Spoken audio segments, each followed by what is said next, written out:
O libro do que vos veño a falar titúlase Esmeraldina, a pequena defunta.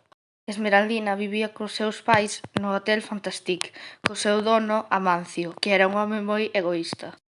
Esmeraldina morreu de pequena por culpa da febre escarlata, por iso, no mundo dos mortos, o seu nome sería Escarlatina. Ao principio non quería aceptar que estaba morta e, polo tanto, quedouse merodeando polo hotel xunto con Lady O'Rare. E comezaron a chegar defuntos para aloxarse no hotel e elas déronlles a cada un a habitación correspondente. Todos estaban moi contentos ata que un día Leicia Costas naceu en Vigo en 1979.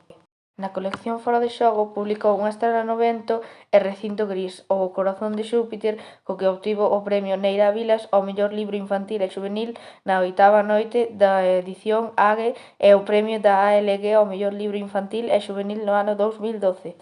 Escarlatina, a cociñeira defunta, recibiu o 29º Premio Merlín de Literatura Infantil en 2014, así como o Premio Nacional de Literatura Infantil e Xuvenil 2015.